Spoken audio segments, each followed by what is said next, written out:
Harbin, China is hugged by the majestic Songhua River.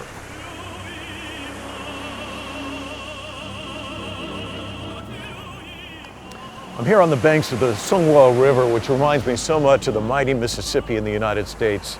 Two rivers so rich in history. This one, of course, runs through the city of Harbin. There's a song about this river here in China that everyone recognizes. It references the date September 18th.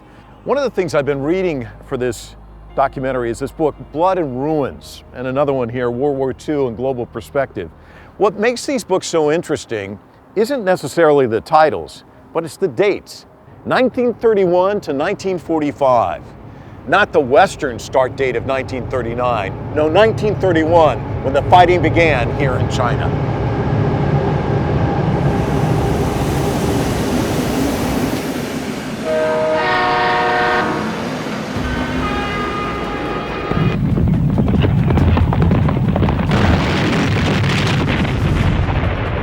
It began in northeast China in 1931.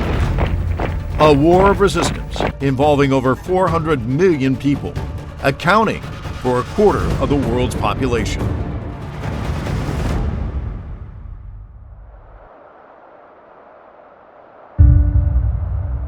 In the ruins of a construction site in Harbin's southern suburbs, the marks of war are deeply etched.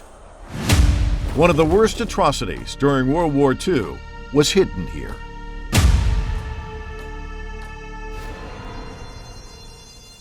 I think we're all familiar with Auschwitz, the notorious Nazi death camp where so many people ended up on train tracks going to their deaths, either by firing squad or the gas chamber.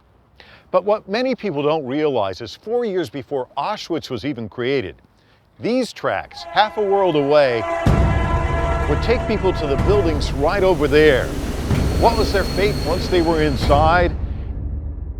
And why is it that story is not known in the West?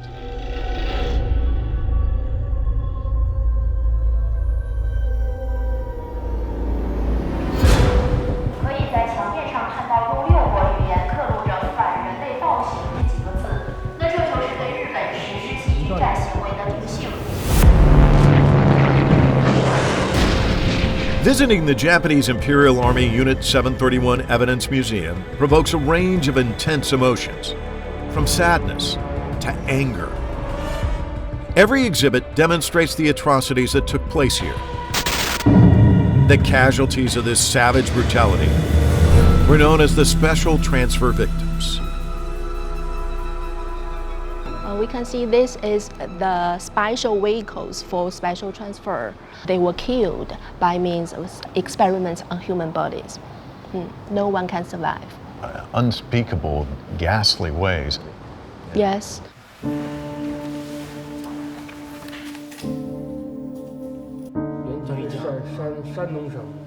他们这些人都通过一种特别移送的方式运送到清仓部队。 那么他从此就已经失去了生命的迹象，那么都被冠以马路大。什么是马路大？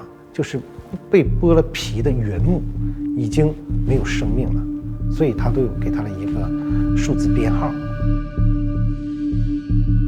Coming here was a death sentence. None of the victims of the special transfer survived. The sheer scale of what happened is overwhelming.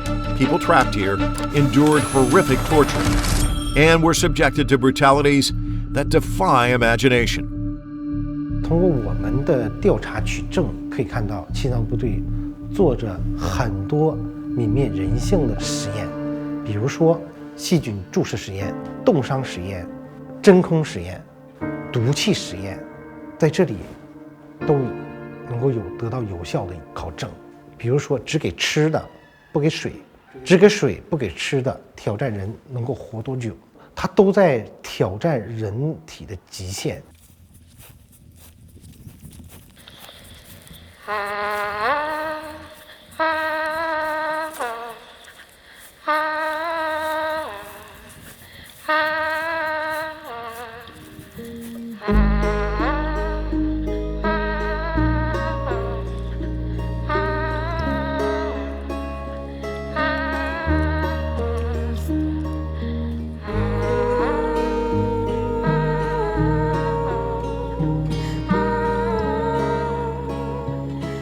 Crimes against humanity are not just acts of war.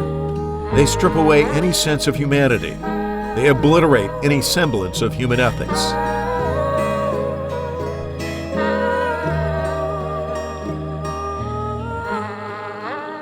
特别移送档案最具有代表性的核心的罪证，究竟有多少人被移送至侵藏部队用作人体实验？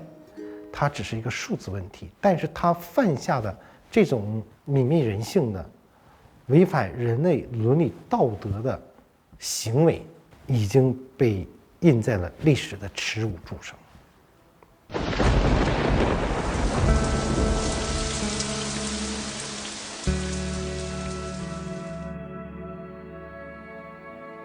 If these valuable archives had not been made public, the names of the victims would have long been forgotten, and the persecution they suffered would also have been permanently buried in history.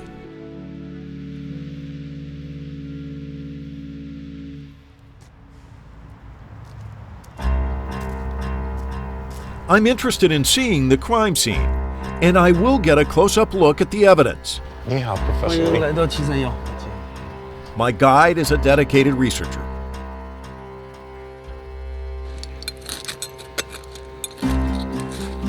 看看这个，这个就是试管，这是完整的试管。 Wow. One of the tubes. 这个是木炭，这里为啥有木炭呢？就是当时他把这个木材放到底下烧完之后呢，往火上扔。 这样的话呢，才能彻底毁灭这个罪证。 This is it. Evidence of war crimes resting in my hands. Obviously, the Japanese went out of their way to destroy any evidence, and that's exemplified here. And yet the weight of those souls rests on your shoulders as you stand here. We must remember these forgotten stories, or we are doomed to repeat tragedies like what happened here.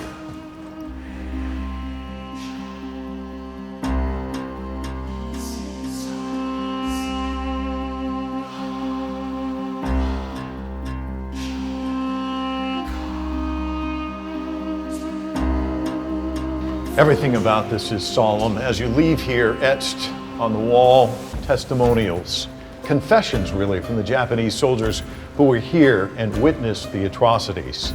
There's a statement here at the museum, don't look back, look forward. Ahead, there is light. I think that symbolizes really the deep value that the Chinese people place in this concept of peace. And around the country,